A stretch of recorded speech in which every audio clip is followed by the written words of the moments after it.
Hi friends, இன்றைக்கி நம்ம சூப்பரான ஒரு முட்டை பிரியாணி தாங்க பார்க்க போகிறோம். அதுக்கு ஸ்டவ் ஆன் பண்ணிவிட்டு இது மாதிரி ஒரு பாத்திரம் வச்சுக்கிட்டு ஒரு 150 ml அளவுக்கு எண்ணெய் சேர்த்துக்கோங்க. அது கூடவே இந்த மாதிரி மசாலா எடுத்து சேர்த்துக்கோங்க.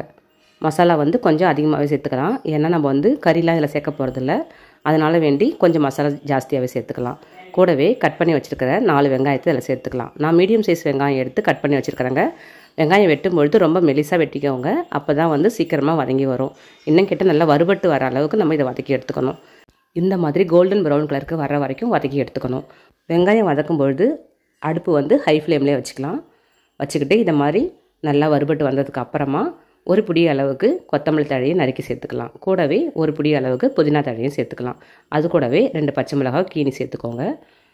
இது எல்லாத்தையும் சேர்த்து நல்லா வதக்கி எடுத்துக்கலாம். இப்போது இந்த பிரியாணிக்கு தேவையான தக்காளி சேர்த்துக்கலாம். தக்காளியும் வெங்காயம் எடுத்து அதே அளவு தான் எடுத்திருக்கேன். 4 மீடியம் சைஸ் தக்காளி தாங்க எடுத்து கட் பண்ணியிருக்கிறேன். அதையும் ரொம்ப மெலிசாக கட் பண்ணிக்கிட்டிங்கனாக்கா சீக்கிரமாக வதங்கி வந்துடும்.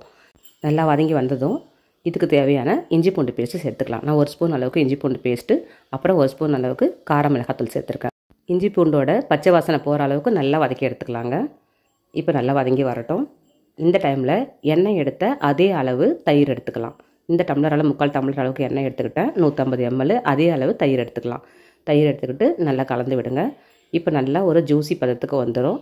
இப்போது வெங்காயம், தக்காளி, இஞ்சி பூண்டு பேஸ்ட்டு, தயிர், கார மிளகாத்தூள் எல்லாமே ஒன்றா கலந்து வெந்து வரட்டுங்க. கொஞ்சம் அப்படியே வதங்கட்டும். எண்ணெய் பிரிகிற அளவுக்கு வதங்கினா போதும். அந்த டைமில் இந்த பிரியாணிக்கு தேவையான உப்பு சேர்த்துக்கலாம். உப்பு வந்து பார்த்து சேர்த்துக்கோங்க. ரொம்ப அதிகமாக சேர்த்துட்டாலும் ஒன்றும் பண்ண முடியாது.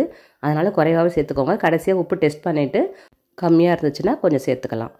இப்போ நல்லா வதங்கி வந்துடுச்சு பாருங்கள். இந்த அளவுக்கு எண்ணெய் பிரிஞ்சு கொதிக்க ஆரம்பிச்சிட்டு பாருங்கள். இப்போது ஓரளவுக்கு ஈரப்பதம் எல்லாமே சுண்டி வந்துடுச்சு. இந்த டைமில் பிரியாணிக்கு தேவையான தண்ணி நம்ம சேர்த்துக்கலாம். பிரியாணிக்கு தண்ணி சேர்க்கும்பொழுது கவனமாக சேர்த்துக்கோங்க. நான் வந்து இந்த டம்ளரால் 3 டம்ளர் அளவுக்கு பாஸ்மதி ரைஸ் எடுத்து நல்லா வாஷ் பண்ணிவிட்டு ஒரு அரை மணி நேரத்துக்கு ஊற வச்சுருக்கிறேன். 3 டம்ளர் அரிசிக்கு நான் 4 டம்ளர் அளவுக்கு தண்ணி சேர்த்துக்க போகிறேன். நான் அரை மணி நேரம் ஏற்கனவே ஊற வச்சதுனால 1 டம்ளர் அரிசிக்கு 3/4 டம்ளர் அளவுக்கு தண்ணி சரியாக இருக்கும். அந்த கணக்கில் தான் நான் இன்றைக்கி தண்ணி எடுத்துருக்குறேங்க.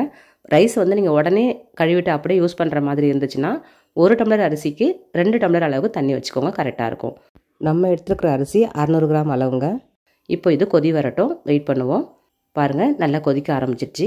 இப்போ வாஷ் பண்ணி வச்சுருக்கிற பாஸ்மதி ரைஸை இதில் சேர்த்துக்கலாம். அரிசி வந்து ஒரு 2-3 தடவை நல்லா வாஷ் பண்ணிவிட்டு ஊற வச்சுருங்க. அப்போ தான் நல்லா பொல பொலன்னு வரும் நம்மளுக்கு பிரியாணி.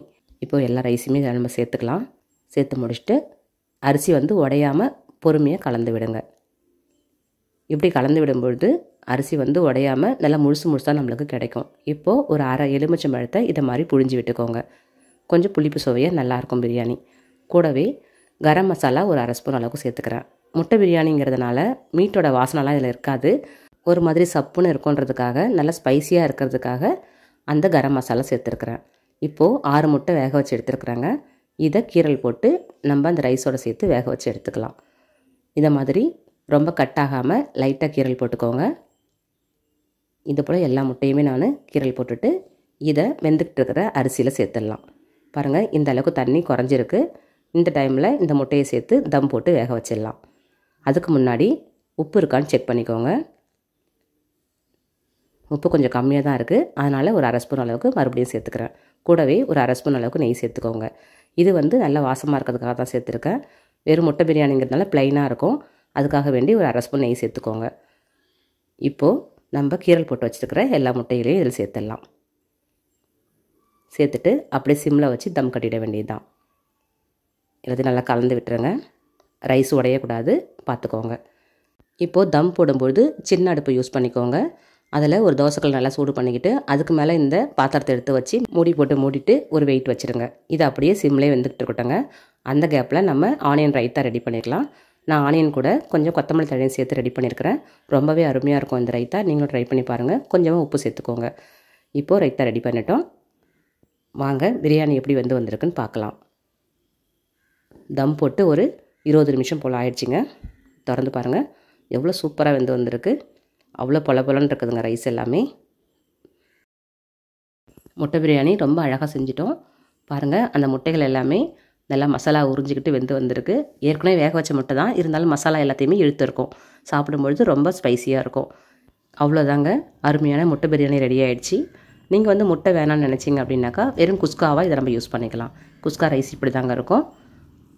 பாருங்கள், நல்லா பொல பொலன்னு சூப்பராக உதிரி உதிரியாக கிடச்சிருக்கு. வாங்க இப்போ இதை சர்வ் பண்ணிடலாம்.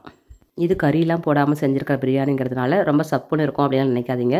நம்ம மசாலாலாம் நல்லாவே சேர்த்துருக்கோம். அப்படியே பிரியாணி டேஸ்ட்டில் கிடைக்குங்க. நீங்கள் ட்ரை பண்ணி பாருங்கள்.